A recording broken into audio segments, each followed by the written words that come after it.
ಅಲ್ಲಿ ಶ್ರೀರಾಮ ಇಲ್ಲ, ದಶರಥ ರಾಮ ಇಲ್ಲ, ಕೌಶಲ್ಯ ರಾಮ ಇಲ್ಲ, ಸೀತಾರಾಮ ಇಲ್ಲ.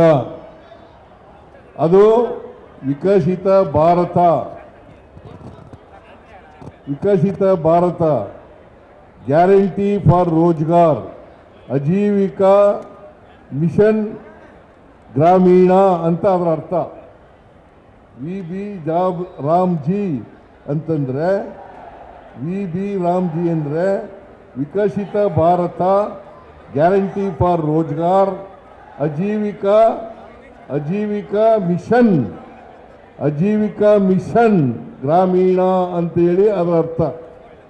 ಅದು ಎಕ್ಸ್ಪ್ಲನೇಷನ್ ಇರ್ತಕ್ಕಂಥದ್ದು. V B G Ramji, Ram ಇಲ್ಲ, ರಾಮ್ ಇಲ್ಲ. ಮನ್ರೇಗಾ ಮಾಡಿದ್ದು 2005ರಲ್ಲಿ, 2005ರಲ್ಲಿ ಮನಮೋಹನ್ ಸಿಂಗ್ರವರು ಪ್ರಧಾನಮಂತ್ರಿ ಆಗಿರುವಾಗ, ಸೋನಿಯಾ ಗಾಂಧಿಯವರು ನಾಯಕಿಯಾಗಿರುವಾಗ ಇದನ್ನ ಈ ಕಾಯ್ದೆಯನ್ನು ಮಾಡಿದ್ದು. ಇದೊಂದೇ ಕಾಯ್ದೆ ಮಾಡಲಿಲ್ಲ ಮನಮೋಹನ್ ಸಿಂಗ್ರವರು. ಡೈರೆಕ್ಟಿವ್ ಪ್ರಿನ್ಸಿಪಲ್ಸ್ನಲ್ಲಿ ಇದ್ದಂಥ ಅನೇಕ ವಿಚಾರಗಳಿಗೆ, ಅನೇಕ ಸಮಸ್ಯೆಗಳಿಗೆ ಪರಿಹಾರ ಕೊಡ್ತಕ್ಕಂಥ ಕಾಯ್ದೆಗಳನ್ನು ಮಾಡಿದ್ರು. ಫಾರ್ ಎಕ್ಸಾಂಪಲ್, ಇದು ಒಂದು ಕಾಯ್ದೆ, ಮನ್ರೇಗಾ ಅಂತಕ್ಕಂಥದ್ದು ಒಂದು ಕಾಯ್ದೆಯನ್ನು ಮಾಡಿದ್ರು. Right to food, right to food ಅಂತಕ್ಕಂಥ ಕಾಯ್ದೆಯನ್ನು ಮಾಡಿದ್ರು. ರೈಟ್ ಟು ಎಂಪ್ಲಾಯ್ಮೆಂಟ್ ಅಂತಕ್ಕಂಥ ಕಾಯ್ದೆಯನ್ನು ಮಾಡಿದ್ರು. ರೈಟ್ ಟು ಎಜುಕೇಷನ್ ಅಂತಕ್ಕಂಥ ಕಾಯ್ದೆಯನ್ನು ಮಾಡಿದ್ರು. ರೈಟ್ ಟು ಇನ್ಫಾರ್ಮೇಷನ್ ಅಂತಕ್ಕಂಥ ಕಾಯ್ದೆಯನ್ನು ಮಾಡಿದ್ರು. ಫಾರೆಸ್ಟ್ ಆಕ್ಟನ್ನು ಮಾಡಿದ್ರು. ಇವೆಲ್ಲ ಮಾಡಿದ್ದು ಮನಮೋಹನ್ ಸಿಂಗ್ರವರ ಕಾಲದಲ್ಲಿ, ಕಾಂಗ್ರೆಸ್ ಕಾಲದಲ್ಲಿ, ಕಾಂಗ್ರೆಸ್ನ ಪ್ರಧಾನಮಂತ್ರಿಯಾಗಿದ್ದಂಥ ಮನಮೋಹನ್ ಸಿಂಗ್ರವರ ಕಾಲದಲ್ಲಿ ಮಾಡಿದ್ದದ್ದು. ಯಾವಾಗಲೂ ಕೂಡ ಬಡವರ ಬಗ್ಗೆ, ದಲಿತರ ಬಗ್ಗೆ, ಅಲ್ಪಸಂಖ್ಯಾತರ ಬಗ್ಗೆ, ಮಹಿಳೆಯರ ಬಗ್ಗೆ, ಕಾರ್ಮಿಕರ ಬಗ್ಗೆ, ರೈತರ ಬಗ್ಗೆ ಚಿಂತನೆ ಮಾಡ್ತಕ್ಕಂಥದ್ದು ಕಾಂಗ್ರೆಸ್ ಪಕ್ಷನೇ ಹೊರತು ಬೇರೆ ಪಕ್ಷ ಅಲ್ಲ ಅಂತಕ್ಕಂಥ ಮಾತುಗಳನ್ನು ಈ ಸಂದರ್ಭದಲ್ಲಿ ಹೇಳಲಿಕ್ಕೆ ಬಯಸ್ತಾ ಇದ್ದೇನೆ. ಇದನ್ನು ತಾವೆಲ್ಲರೂ ಕೂಡ ಅರ್ಥ ಮಾಡ್ಕೋಬೇಕಾಗ್ತದೆ. ಬಡವರ ಬಗ್ಗೆ ಮಾತಾಡ್ತಕ್ಕಂಥದ್ದು, ಮಹಿಳೆಯರ ಬಗ್ಗೆ ಮಾತಾಡ್ತಕ್ಕಂಥದ್ದು, ಅವ್ರಿಗೆ ಕಾರ್ಯಕ್ರಮಗಳನ್ನು ರೂಪಿಸ್ತಕ್ಕಂಥದ್ದು ಕಾಂಗ್ರೆಸ್ ಪಕ್ಷ ಮಾತ್ರ. ಬಿಜೆಪಿ ಆ ಎಲ್ಲ ಕಾರ್ಯಕ್ರಮಗಳನ್ನು ನಾಶ ಮಾಡಿ ಬಡವರಿಗೆ ಇವತ್ತು ಹಳ್ಳಿಗಾಡಿನಲ್ಲಿ ಉದ್ಯೋಗ ಸಿಕ್ಕಬಾರದಂತೆ ಮಾಡಿದ್ದಾರೆ. ಹಳ್ಳಿಗಾಡಿನಲ್ಲಿ ಸಿಕ್ಕಬಾರದಂತೆ ಮಾಡಿದ್ದಾರೆ. ಸುಮಾರು 53% ಮಹಿಳೆಯರು ಈ ಕೆಲಸವನ್ನು ಮಾಡ್ತಾ ಇದ್ರು, ಕೂಲಿ ಕೆಲಸವನ್ನು ಮಾಡ್ತಾ ಇದ್ರು. 28% ಪರಿಶಿಷ್ಟ ಜಾತಿ, ಪರಿಶಿಷ್ಟ ವರ್ಗ ಅವರು ಮಾಡ್ತಾ ಇದ್ರು. ಸುಮಾರು 5 ಲಕ್ಷ ಜನ ಅಂಗವಿಕಲರು ಈ ಕೆಲಸವನ್ನು ಮಾಡ್ತಾ ಇದ್ರು. ಇದನ್ನ ಇವತ್ತು RSSನವರು ಮಾರ್ಗದರ್ಶನ ಮಾಡ್ತಾರೆ. ಯಾಕೆಂತಂದ್ರೆ ಬಡವರಿಗೆ ಹಣಕಾಸು ಸಿಕ್ಕಬಾರದು, ಅವ್ರು ಯಾವಾಗಲೂ ಕೂಡ ಸೇವಕರಾಗೇ ಇರಬೇಕು.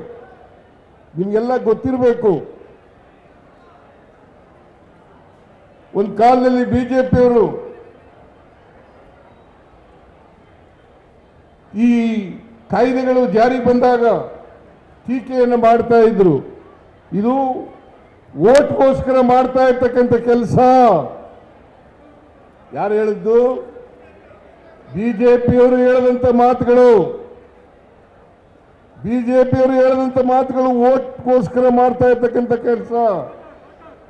ಈ ಗ್ಯಾರಂಟಿ ಯೋಜನೆಗಳು ಓಟ್ಗೋಸ್ಕರ ಮಾಡ್ತಕ್ಕಂಥ ಕೆಲಸ ಅಂತಕ್ಕಂಥ ಮಾತುಗಳನ್ನು, ಬಿಜೆಪಿಯವರು ಹೇಳ್ತಕ್ಕಂಥ ಮಾತುಗಳನ್ನು ನಾವು ಇವತ್ತು ಮರೀಲಿಕ್ಕೆ ಸಾಧ್ಯ ಇಲ್ಲ. ಇವರು ಮಹಿಳೆಯರಿಗೆ, ದಲಿತರಿಗೆ, ಹಿಂದುಳಿದವರಿಗೆ,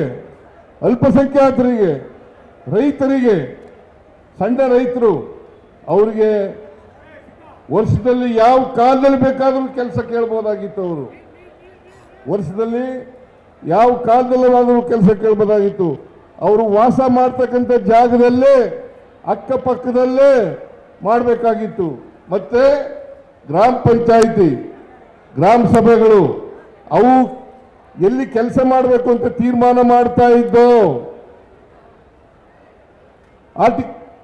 ನಿಮಗೆ 73ನೇ 74ನೇ ತಿದ್ದುಪಡಿಗಳ ಮೂಲಕ ಏನು ಗ್ರಾಮ ಪಂಚಾಯಿತಿಗಳಿಗೆ ಅಧಿಕಾರ ಕೊಟ್ಟಿತ್ತು, ಅಧಿಕಾರವನ್ನ ಕಿತ್ಕೊಳ್ತಕ್ಕಂಥ ಕೆಲಸವನ್ನ ಮಾಡ್ತಾ ಇದ್ದಾರೆ.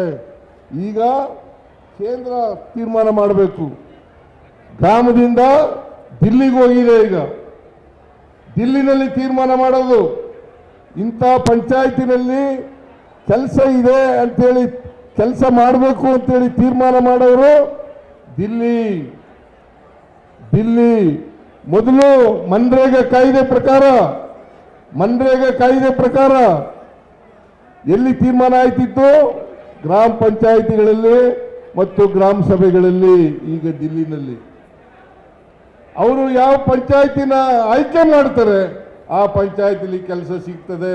ನಿಮಗೆ ಎಲ್ಲ ಗ್ರಾಮ ಪಂಚಾಯಿತಿಗಳಲ್ಲೂ ಕೂಡ ಕೆಲಸ ಸಿಕ್ಕಲ್ಲ. ಎಲ್ಲ ಗ್ರಾಮ ಪಂಚಾಯಿತಿಗಳಲ್ಲೂ ಕೂಡ ಕೆಲಸ ಸಿಕ್ಕಲ್ಲ.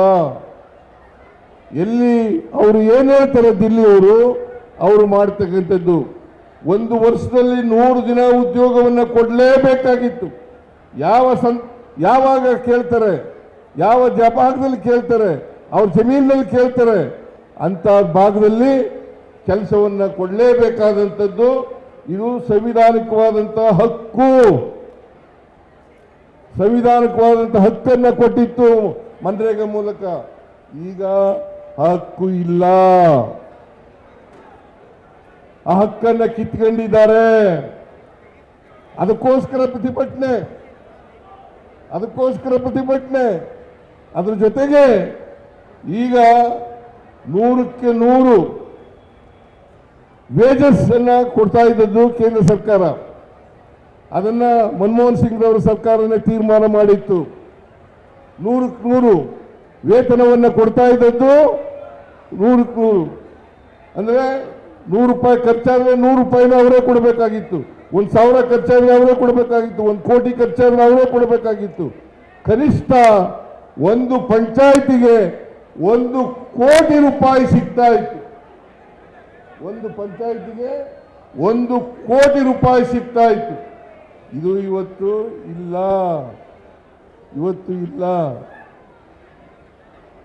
ಇದನ್ನ ನೀವು ಅರ್ಥ ಮಾಡ್ಕೋಬೇಕಾಗ್ತದೆ. ಆದ್ರಿಂದ ರಾಜ್ಯ ಸರ್ಕಾರ ಇವತ್ತು ಇವರು ಮಾಡಿರ್ತಕ್ಕಂಥ ಹೊಸ ಕಾಯ್ದೆ ಪ್ರಕಾರ ವಿಬಿಜಿ ರಾಮ್ಜಿ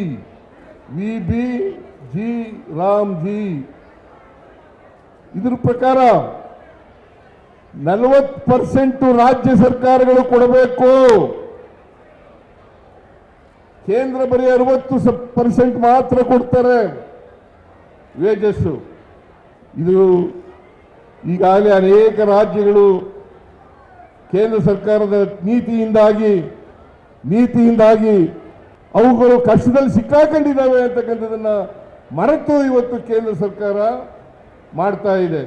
ಆದ್ರಿಂದ ಇದನ್ನ ಪ್ರತಿಭಟಿಸಬೇಕು ಅನ್ನತಕ್ಕಂಥದ್ದು ನಮ್ಮ ಸರ್ಕಾರ ಮತ್ತು ಪಕ್ಷ ಮತ್ತೆ ಕೇಂದ್ರ ಇಡೀ ದೇಶದಲ್ಲಿ ಇದನ್ನ ಪ್ರತಿಭಟಿಸಬೇಕು. ಎಲ್ಲಿವರೆಗೆ ಪ್ರತಿಭಟಿಸಬೇಕು ಅಂತಂದ್ರೆ